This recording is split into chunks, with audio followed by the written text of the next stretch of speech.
Olá, você acompanha agora notícias do Brasil e do mundo desta quarta-feira.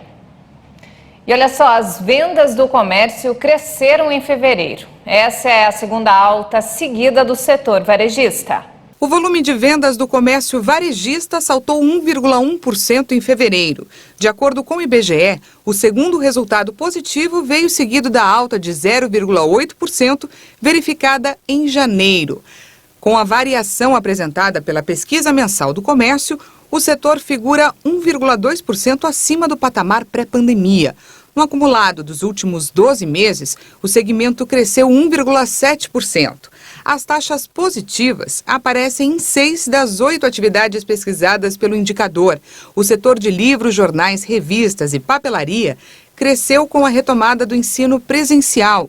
O mercado de livros didáticos tinha sido bastante afetado pela pandemia, com o ensino online e a migração do material impresso para o meio digital.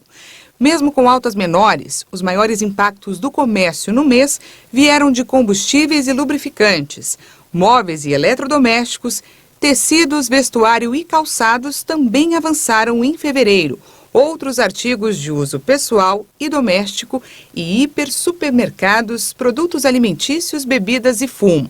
O IBGE ressalta que os indicadores de volume de vendas seguem impactados pela inflação dos alimentos. Por outro lado, o volume de vendas de artigos farmacêuticos, médicos, ortopédicos e de perfumaria recuou, depois de 3 altas seguidas. Já o ramo de equipamentos e material para escritório, informática e comunicação apresentou estabilidade.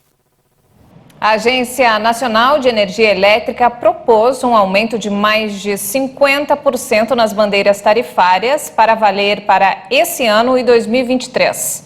Os reajustes ainda podem ser alterados durante consulta pública, que deve ser aberta nesta quinta-feira. A proposta da diretoria da ANEEL é de um aumento superior a 50% nos valores das bandeiras tarifárias amarela e vermelha 1. A taxa adicional é cobrada nas contas de luz quando a geração de energia elétrica está mais cara no país, causada em geral quando há falta de chuvas e acontece o acionamento de usinas térmicas. Pela proposta apresentada, o valor da bandeira tarifária amarela passaria por um aumento de 56%, de R$ 1,87 a cada 100 kWh para R$ 2,92. Já o patamar mais caro da bandeira, a vermelha 2, teria uma redução de 1,7%, passando de R$ 9,49 a cada 100 kWh para R$ 9,33. Essas mudanças podem valer já para esse ano, mas a proposta ainda pode sofrer alterações durante a consulta pública. As contribuições sobre o tema podem ser enviadas pela população até o dia 4 de maio. O aumento proposto pela agência reguladora acontece logo após o anúncio do fim da cobrança da bandeira de escassez hídrica, que estava em vigor desde setembro de 2021. Devido às chuvas nos últimos meses, o governo decidiu antecipar o fim do patamar mais caro e acionar a bandeira verde sem custo adicional a partir deste sábado. O operador nacional do sistema elétrico indicou que a bandeira verde deve ser mantida até dezembro. E falando sobre a guerra, a Rússia anunciou a rendição de uma tropa de elite da Ucrânia em Mariupol e está perto de conquistar a cidade portuária crucial na guerra de Vladimir Putin, que foi chamada de genocida pelo presidente dos Estados Unidos, Joe Biden. Enquanto isso, autoridades ucranianas anunciaram que há mais de 1.000 corpos de soldados russos somente nos necrotérios de uma cidade no leste do país. Os números foram divulgados pelo vice-prefeito Mikhail Lysenko durante a entrevista ao meio de comunicação em língua russa Nastochei Vremya, financiado por Washington. A autoridade ressaltou que, apesar do conflito, os militares russos tinham mães e mereciam ser levados de volta para suas famílias. O último balanço oficial russo sobre perdas de soldados na Ucrânia foi publicado em 29 de março e era de 1.351 mortos e 3.825 feridos. Mas, na semana passada, o Kremlin admitiu que a Rússia sofreu importantes baixas militares. Dnipro, uma cidade de 1 milhão de habitantes às margens do rio Dnieper, marca a fronteira das regiões do leste do país e poderia, segundo analistas, ser o futuro alvo da Rússia. E na fronteira com os Estados Unidos, latinos pedem as mesmas oportunidades de ucranianos. Milhares de latinos chegam todos os anos a Tijuana, no México, sonhando em atravessar a fronteira em busca de oportunidades.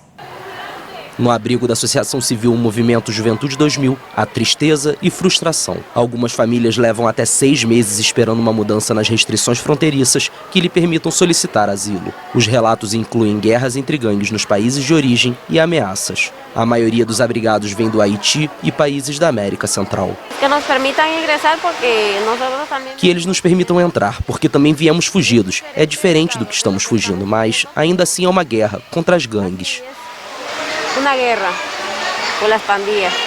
Perto dali, em um centro esportivo local, uma enorme rede de voluntários ucranianas foi instalada. Em média, os recém-chegados esperam entre 2 e 3 dias antes de atravessar a entrada oeste, destinada apenas para eles. Os ucranianos começaram a chegar em Tijuana em massa, depois que Washington anunciou que planeja receber até 100 mil refugiados. O caminho por terra leva até San Isidro, porque para entrar nos Estados Unidos de avião é preciso de um visto. O exército russo estava bombardeando nossa cidade e eu estava muito assustada. Primeiro, quando eu tinha 7 anos, minha família e eu deixamos Donetsk e depois fomos para Kiev. Mas com bombardeios de novo é tão assustador, aterrorizante, então nós deixamos a Ucrânia.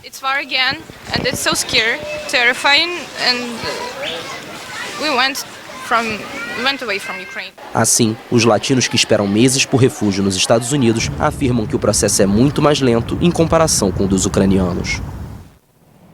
E antes de encerrar, olha só, um cemitério de botijões de gás assusta os habitantes da Cidade do México. Imagens aéreas mostram um acúmulo de milhares de botijões multicoloridos em uma antiga refinaria, cercada por bairros populares da zona oeste da capital. Pessoas que moram perto da usina denunciam o forte odor gerado pelos botijões e temem que o gás liquefeito de petróleo ou GLP para uso doméstico possa causar doenças ou até uma explosão. Começa a partir das 6 da tarde, um cheiro muito forte, dá para sentir da avenida ou dos bairros vizinhos. Do lado da saúde, o que temos é vontade de vomitar e fortes dores de cabeça. É o que acontece com a maioria de nós aqui. Os cilindros permanecem expostos a altas temperaturas na refinaria, fora de operação desde 1991. Eles foram colocados lá pela empresa governamental Gas Bienestar, após a troca gratuita de cilindros velhos ou danificados por novos. Em janeiro passado, o governo da Cidade do México informou que a estatal Pemex estava em processo de remoção dos tanques. O risco de pensar que pode acontecer alguma coisa, eles dizem que nada acontece, que é o cheiro normal do gás, que o cheiro é para a gente distinguir e que não tem nenhum perigo. Mas todos nós aqui achamos que tem um certo perigo. Então, tomamos precauções para não acender nada quando cheira muito a gás, para que não haja explosões. Cientistas apontam que o gás GLP contribui para a formação do ozônio, um poderoso poluente para as pessoas e o meio ambiente. Ressaltam ainda que se os vizinhos da refinaria sentem o cheiro, é porque os botijões ainda possuem resíduos de todos os elementos. Os bombeiros da área recebem relatos diários de vazamentos de gás, mas na realidade são os botijões. Para os moradores, o cemitério de tanques é uma bomba relógio. Que loucura, hein? E não temos mais tempo, essa edição fica por aqui. Mais informações ao longo da nossa programação. Obrigado pela companhia.